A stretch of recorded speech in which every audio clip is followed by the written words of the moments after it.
두 세계의 싸움이라고 이제 했는데, 전쟁은 가장 큰 규모의 싸움이에요. 그래서 국가와 국가와 충돌하면 전쟁이라는 거예요. 우주적 차원에서의 전쟁도 있어요. 이 우주에서 싸움이 일어났었어요. 그리고 앞으로도 일어나요. 창세기 1장 1절에 우주가 있었어요. 전쟁이 없는 우주예요. 하나님께 아무도 대항하지 않았어요. 밝고 찬란했어요. 하나님의 아들들이라고 하는 천사들이 우주에 충만했던 거예요. 그렇게 밝고 찬란한 우주였는데 창세기 1장 2절에 루시퍼가 등장해요. 오 아침의 아들 루시퍼야, 내가 어찌 하늘에서 떨어졌느냐? 민족들을 연약하게 하였던 내가 어찌 땅으로 끊어져 내렸느냐? 이는 내가 내 마음속에 말하기를 내가 하늘에 올라가서 내가 내 보좌를 하나님의 별들보다 높일 것이요 내가 또한 북편에 있는 회중의 산 위에 앉으리라. 내가 구름들의 높은 곳들 위로 올라가 내가 지극히 높으신 분같이 되리라 하였습니다. 루시퍼가 하나님께 대항해서 우주가 물로 덮였어요. 이게 첫 번째 전쟁이죠. 수많은 천사들 모두 물속에 잠긴 거예요. 여기는 이제 우주적 차원의 전쟁이었죠. 전쟁에서 하나님이 이기셨어요. 다 쓸어버리셨어요. 그리고 1장 3절부터 재창조가 이제 시작이 된 거예요. 그런데 우주에서 유독 지구의 온 영적인 존재들 관심이 집중되는 거예요. 왜 그래요? 자궁을 가진 여자가 태어난 거예요. 씨를 뿌릴 수 있게 된 거예요. 그래서 이 루시퍼가 에덴 동산에도 있었어요. 자궁을 가진 여자를 마귀도 주목해서 본 거예요. 자기의 씨를 뿌릴 수 있으니까. 창세기 3장 15절에 싸움이 다시 시작이 돼요. 우주의 온 천사들 두 시간의 전쟁이 여기서 시작된 거예요. 내가 너와 여자 사이에 또 내 씨와 그녀의 씨 사이에 저기를 두르니 그녀의 씨는 너의 머리를 부술 것이요 너는 그의 발꿈치를 부술 것이라. 여자의 씨는 예수님이잖아요. 그런데 내 씨가 있어요. 이게 뭡니까? 사탄의 씨예요. 이게 실제적인 씨예요. 종교 고위 지도자들 있잖아요. 진짜 이 씨일 수도 있어요. 진짜로. 그리고 거듭나지 않은 사람은 전부 이 씨예요. 싸움이 시작이 돼요. 내 씨하고 여자의 씨이신 예수님의 영을 가진 사람들. 그래서 예수님께서는 여러분들 군소라 그러고 전우라고 하는 거예요. 여기서도 사실은 격돌이 된 거예요. 이때 자기와 자기의 존재들을 모두 수상시킨 그 왕이 여기에 온 거예요. 얼마나 그 분노와 복수에 눈이 멀었을까요, 마귀가. 그런데 예수님은 싸워서 이기셨어요, 이것을. 골고다 언덕으로 올라가실 때 용감한 군인으로서 올라간 거예요, 이게. 십자가를 지시고 십자가로 승리하신 거예요. 여기도 하나님 이기셨고, 재창조 이후에 지구에서 일어난 이 전쟁에서도 예수님이 이기셨어요. 이 사실을 믿으면 여러분도 이기시는 거예요. 그 다음에 이제 격돌이 일어나요, 여기서. 첫 번째가 아마게돈 전쟁. 실제적으로 이쪽 편에 있는 마귀의 군대들이 총집결하는 거예요. 그리고 하나님의 군대도 총집결해요. 그 군대가 누구예요?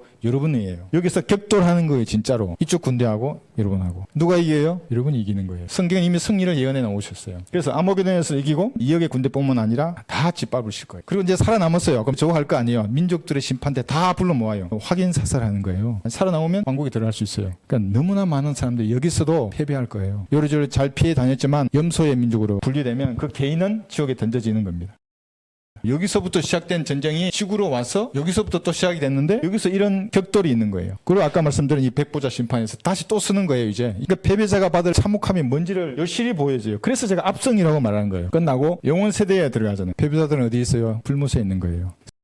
승패가 명확하게 드러나요. 무서운 싸움이에요, 이 전쟁이라는 것은. 예수를 영접하지 않고 죽으면 그 비참함이 영원해요, 이 불못에서.